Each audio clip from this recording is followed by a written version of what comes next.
We got new chairs. And they're very spinny. They're like... I feel so spring. We had like stools, and now we have these very comfortable chairs that have backrests. Mac bids. So we're very happy.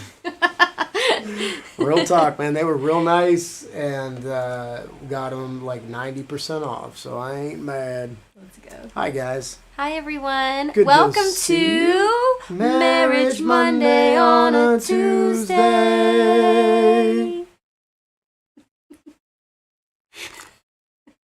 That's a lot of whiteness. I've got a white head, man. Hey, we're really excited because today we are announcing our winners for our giveaway. So if you saw that post, I believe you had to like and share it and commented. It's not like you sang it. You saw that post. Anyways, if you were one of those people that did that, first of all, thank you so much for sharing and liking the post and Gracias. Loving and believing in us. We love you. And we have a winner. So we did a drawing and we have selected winners. We have a winner. So for a date night. This is what we're giving away. Dinner. We're not giving you dinner. We're giving you a book. The Adventure Challenge, Couples Edition. This book is awesome. I believe we got ours like around COVID when the pandemic happened. I don't know. Listen, was that about when we got it? We really like it. But I will also say this. We don't have a hard time finding things to do for date night. Yeah. So there are sometimes we do. That's what I was going to say. Yeah. So when we do get stuck, we go to this. Yeah. So we have not finished it, but it is really cool. But I know a couple in our lives that they got this and they did this every week for their date nights. Yep. And I believe they completed their book. But this is it's a scratch-off date night. So you don't know what you're going to get into, and it's fun, it's spontaneous, and you got to keep your marriage alive and fun and exciting. So this helps. Yep. A little bit. Things like this help.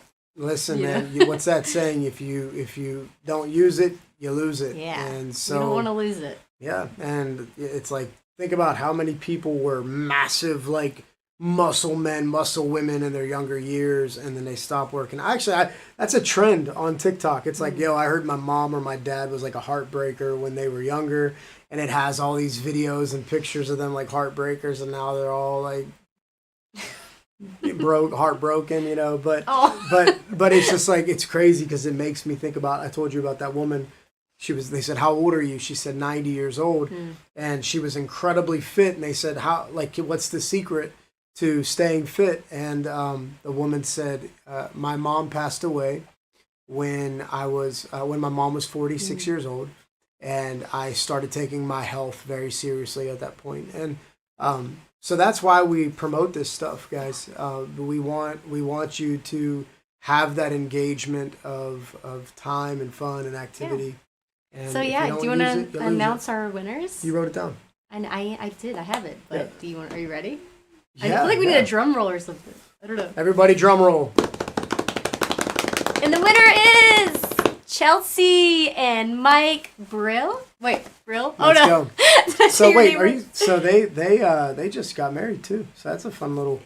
Yes, they did just Brill. Yep. I said Brill. Sorry, I'm from Alabama. She's from Alabama. She thinks there's W in the vowels. Yay! So we're so excited for you guys to win this, and they Someone did just get married. Yep, so this is a great, awesome start for your.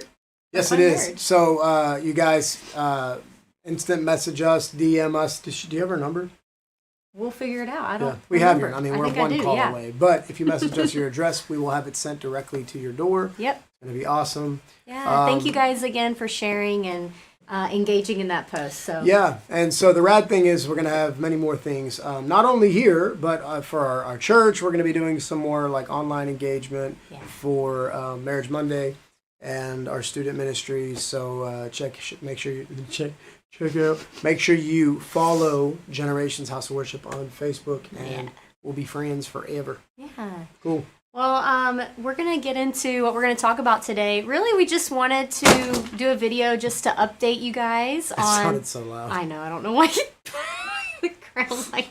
Just throw it! That's probably so loud.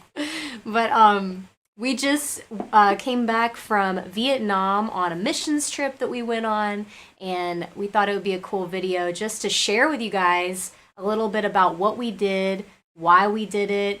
So, you want to get us started? Or? Yeah, so really exciting. There's a lot of great things happening in Vietnam. The Vietnam has the freedom of Christianity in certain regards. Mm-hmm. So there are registered and unregistered churches. And we're not going to tell you who we were working with. We were actually able, while there, to go to an international church, which was super cool. And if you're the first time ever watching this, we are Christians. We are pastors of Generations House of Worship. If you are a Christian or a non-Christian, I promise you that the community we're developing here will be a place to be encouraged, inspired, and actually have some community among the chats and other things we make. So you're more than welcome and actually more than invited to be a part of what we're doing here. But we had the opportunity to go to the registered church, which is churches noticed by the government there. And there is there's a pretty heavy restriction on what they can and cannot do, when they can do it, how they can do it. And then there are the unregistered churches, and these are just people that are like, look, like we need to have the freedom to go out and share the gospel wherever. And so it was awesome that we got to see both ends of those while we were in Vietnam.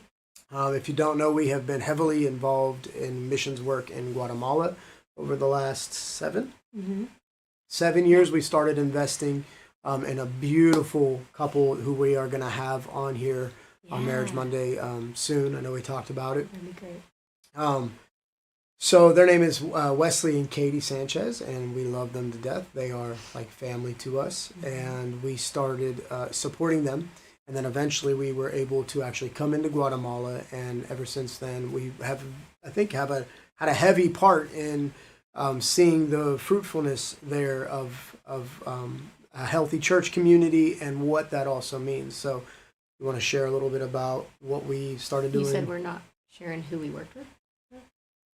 You want to share a little bit about Guatemala, like Guatemala. we do with marriage ministry and stuff? Oh, yeah. So in Guatemala, we've had the honor of being able to sit with some of the pastors at different churches and their wives, and we've been able to do marriage ministry in these villages where they don't really have that at all. They don't really have any type of marriage ministry, you know? I mean, they from where we go, it's actually, there's just not a lot of marriage other than having a family. And we realized that like a lot of the couples were very sad. There was very, very little. Their culture has kind of created a very minimal.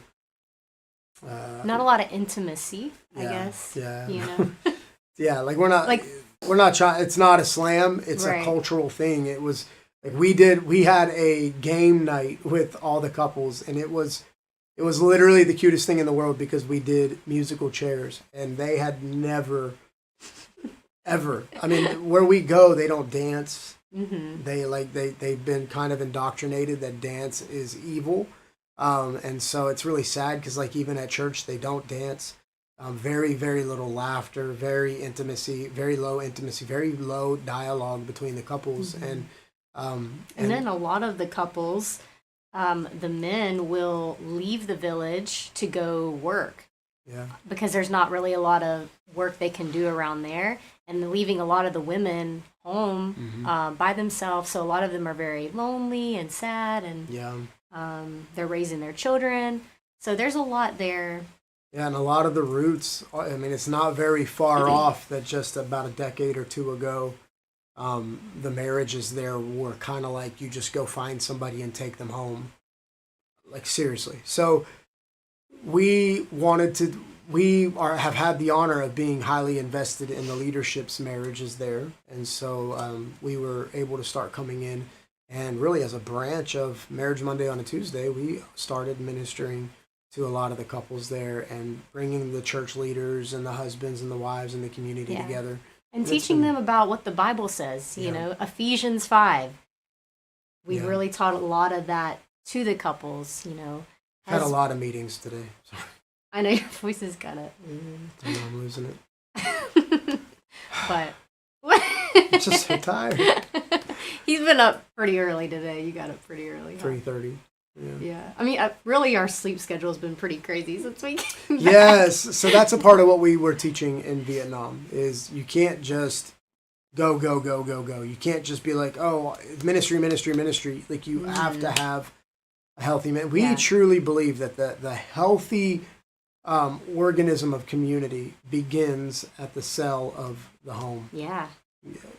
And so many people miss that. So that was a big emphasis of some of the teaching we were able to do in Vietnam with a lot of different pastors and leaders. Yep. Really just teaching the biblical order of family and home and how God wanted family to be. Yeah. You know, the order of family and priority, where your priorities should be. Yep. So many times pastors and leaders, they'll love the church more than their family, more than their wife and their children. And Pastor Chris says it all the time. If you leave your family on the back burner long enough, they're going to start to feel like leftovers. And if this isn't healthy, if our families aren't healthy, then everything else around us is going to suffer from that.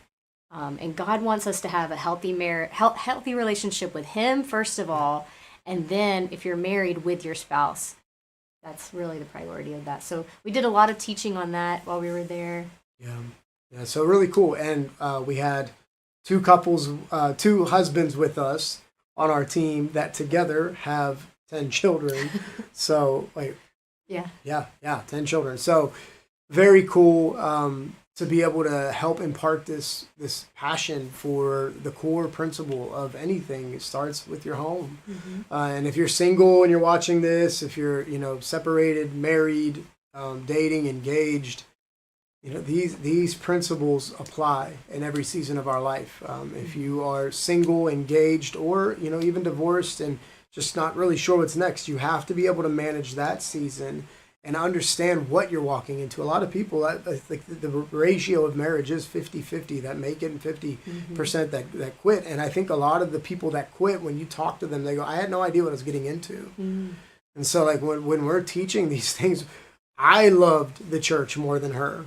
There was this, and we've talked about that, where like I had been in a relationship with the church far longer than I was with her, and so I knew how to love the bride and be patient with the bride, but not be patient with my bride, and so that was a balance and something that I had to learn. So when we're teaching these things, we're teaching them from experience. And that's why we do these videos with you, because we just want you to think. And that actually was one of the reasons we wanted to talk about the cool stuff we've been able to do, is because of the statistics on marriage health with couples who engage in activity together. Didn't it say 67% more like couples that play games together? So just doing an activity together, you're 67% more likely to stay together. 67%, that's insane. Just like playing games. But think about how many couples engaging don't. with one another. Think about how many couples don't. Yeah. Like look, and we're please hear us, because we are cuddle buddies. We are movie partners. But TV is not activity. Yeah. I mean, it can be, but it's still not. Like we watch Survivor together every week. And yes, it's an activity, but I think the only reason I would even consider it activity is because we like dialogue on it. And I normally don't dialogue during TV. We'll like pause it and we have we're like, hold on a minute, this is why I would do this. Yeah, well, she's Italian, so she starts doing this and stuff. So, but realistically, like, and we go to the movies together, and going to the movies can be more of an activity. Now, you can make movie night at your house an activity: popcorn, snacks, cuddling up together, touching, affectionate, making out, whatever, touch a butt. But just putting the TV on and everybody falling asleep in a corner is not an activity. And that's easy to do, especially when we're all so tired. Like today, you're so tired. Dude. And if we were like, oh, we're having a date night tonight, it would be, our date night was last night, but that'd be hard. And that's how a lot of us feel on a daily basis. We're just so tired and we're so busy all the time. And the thought of being like, every week I need to spend time and hang out and engage with my spouse. So taxing. It can, like, to a lot of people, and even to us sometimes, that can feel like a lot. And really, it might be a lot, but it's so healthy. It's so important for the health of your marriage and your relationship that you are engaging in one another very intentionally every single week. We say 777, right? Yep. Every 7 days, have a date night. Even you have children, it's hard to get away. Well, even yesterday, we took your mom home last night to the airport. So we're like, look, it kind of ran into the evening, which is fine. We were happy for that.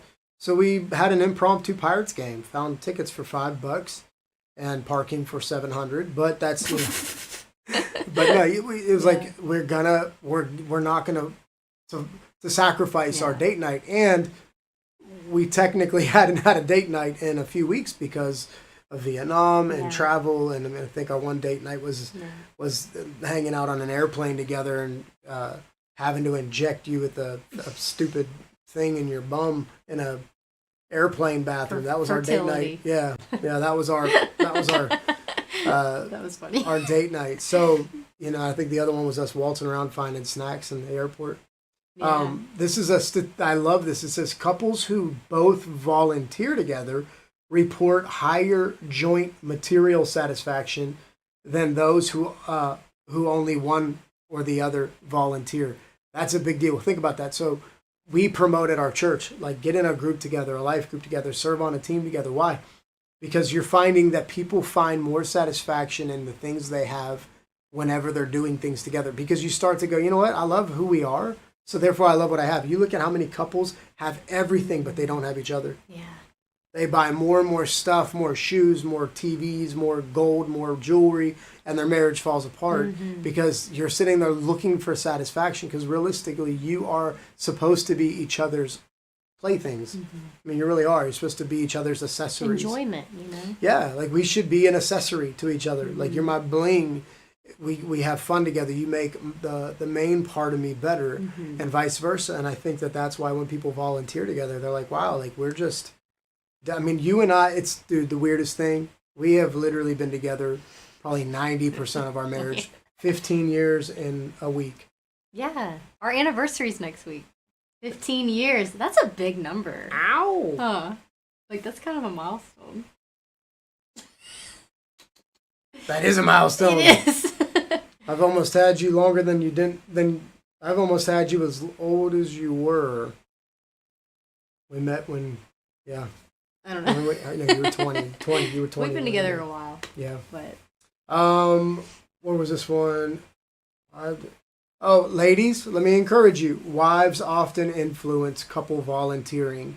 Community-oriented, they tend to lead their husbands into that. Now, men, take the initiative. Don't make your wife drag you to, we do something called impact projects at our church. So if you're in a life group, we're going to do a project, but doesn't mean you got to wait on your church. You can go to a food shelter. You can go to a dog shelter.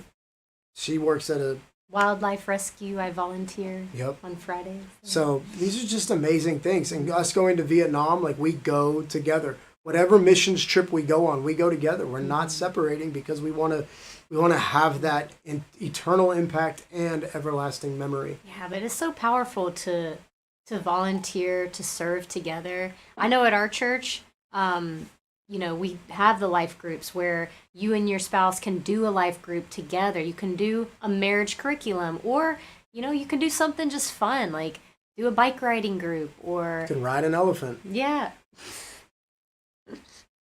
Nick got slapped by an elephant in Vietnam, by the way. I was messing with an elephant that we found in a field. You know what? And I knew it. When I saw you messing with it, too, I was like, this is a bad idea. At least you guys were recording it. I was like, this is a bad idea. But, I'm just going to let you learn because that's the best way to learn. He slapped the crap out of me. Whap! I thought he was taking my food from me. Yeah, just whap! Smacked me. But going back to volunteering together. So life groups, leading a life group together. We have a team, Gen Team Central, Next Steps. You could volunteer at the coffee bar together. Like there's so many things that even just at our church that I know couples can do together to volunteer and like serve we say, together. We're not desperate for people to, it's an opportunity to make a difference together. And that's what we say at our church. We believe by serving together at your church, you're literally experiencing real life change together. It's the coolest thing in the world. So we want to encourage you guys with that. If y'all, I don't have my phone up because I was fixing something, but if you guys have any questions about Vietnam, we would love to share. Chelsea's watching I'm not 3 sure what times. you want to share, or what you don't want to share. Well, we'll tell That's you why if I we was can't share it. There's some things that are secret. They're a little secretive. And my head is shiny. That is nice. I got a straight shave in Vietnam at a barbershop. It was the dopest barbershop. If I could speak Vietnamese, I would have got everybody saved there. Oh, thank you, Kelsey. It was really cool. You are so pretty. Mm. You are Love so beautiful. You want to say hi to everybody? Hello, everyone. Hey, Jenny, Julianne, Josh. What up, what up, what up? So glad you guys are watching. Any questions about Vietnam? If not, we're going to wrap it up today because I got a doctor's appointment. I talked about it the other day for my back, so we're getting a follow-up today. See what's going on. Where the people... so... That's a great question. That's a great Holly asked, were the people acceptable to hearing the gospel? So Yeah. how receptive were they to the gospel? Okay, so some of the things we were doing was training the A people. lot of what we Yes, did. we were training the people that can speak Vietnamese and have the honestly, it's like I would just consider, I would actually compare it to, like the Underground Railroad. Mm-hmm. It's like, hey, if you want to know about this, come down here, Yeah. and we're gonna get you from point A to point B. So we didn't do a lot of one-on-one evangelism. We did have a couple opportunities to share the gospel and to answer your question in that regard. Everybody, we asked if we could pray with them or for them and share the love of Jesus with them. We had to be real creative with it because you're not allowed to openly evangelize. Mm-hmm. So Yeah, it's very interesting because Guatemala, if you're at our church, you guys know we go to Guatemala every year. We send a team out there. Guatemala is very open to the gospel. And when we go out there, we have the freedom to stand on top of a mountain over a village with speakers, and we share our testimonies, and we sing songs about Jesus. Like, we're real loud. We go door to door. We pray for people, church. Like, it's very open there. We bring hundreds of children together and we tell them all hundreds about of children Jesus, in the Bible villages, stories. and it's amazing, and it's so much more open. This trip was so different because it was. We couldn't do the same things. We didn't have the freedom to do the same things. It wasn't about how loud and how far can we reach. Yeah. It was... We had to be intentional. It was how deep and how wide can we sow. It was very interesting. So a lot of the work we did in Vietnam was one-on-one. We did a teaching at one point with pastors and leaders, and it was just very intentional to those people. And really what now we're praying is that the seeds and the teaching and the things that God had poured out of us into these people, that now they're going to take it, and with their influence that they have, they're going to go into their villages and their homes and their towns and their jobs, and then they're going to evangelize and spread the gospel. So to put it in perspective, we drove, I think, 2,400 kilometers to do what we did, and it was very, very interesting, very strategic. Yes. Any other questions? Thank God. Does that that's answer? a great question. Does anybody else have questions about Vietnam and what we did? Thanks, TJ. Thanks, buddy. I was looking for you Sunday. Yeah, I was gonna say, if you have a heart for a certain nation too, you really, if God has put any place on your heart, even if it's Guatemala, and you're like, I really want to go to Guatemala, my encouragement to you is right now, start learning that language. Whatever language it is, invest time into learning it, even just as much as you're able to, because there's just something so powerful about being able to share with somebody one-on-one and just to sit down and have a conversation with somebody. I don't speak another language. I can sing like a few songs in Spanish. I know 3 words in Vietnamese now. But a lot of what we did was through translators. But I just really had that revelation when we were there. It's like, if you really have a heart for a certain nation, like the first thing you can start doing is, well, number one, praying for that nation. And number two, start learning that language of those people that you have a heart for. Yeah, my pastor always said, you're not ready for the next season until you're overqualified in the present. Jenny has a great question, and I have to go because I'm about to be late. But it says, Pastor Nick, you have tattoos. Did you have to cover them up while you were over there, or were they allowed to be shown? That's a good question. So they were allowed to be shown, but there were many times that I didn't, because it wasn't the government that I was concerned about. It was actually the teachers and the pastors there. They have a very different view about tattoos. And in fact, there was one pastor who's a part of the denominational registered church, and he was laughing because we were all walking around, and he was very close to us the whole trip. So he saw me without a shirt on multiple times because we had all the guys together. And he told our host, he's like, he couldn't be a pastor with our people. Now, he respected me as a pastor, and he wasn't saying that about me, but he was like, if I came into their denominational registration pool, that I would probably be rejected by the leaders there. Yeah. So that was pretty interesting. So, yes, he did have to. So there were times where some of those leaders were around us, and I kept my long sleeve shirt on the whole time and didn't show my tattoos. Yeah. And then I went and got a tattoo while I was in Vietnam. All right, guys. Well, we love you. Thank you. If you guys have some more questions, though, we definitely don't mind doing another video in Vietnam and sharing more with you guys. I told him it would be great if we even could show some photos, not of people's faces, but just some of the things that we did. But you can definitely email them to us or just ask us, and we'll do a video on that. But congratulations again, Chelsea and Mike, for winning the Couples Adventure Challenge book. We're so happy, and we love all of you. And awesome. I guess we're going to see you guys next week. Awesome. Oh, Easter Sunday. We'll see you guys. 9 a.m. and 10:30 a.m. Yep. It's going to be awesome. And it'll be like that going forward at Generations House Worship. You can watch live stream at 10:30 a.m. All right, guys. Thanks so much. We'll talk to you later, alligators.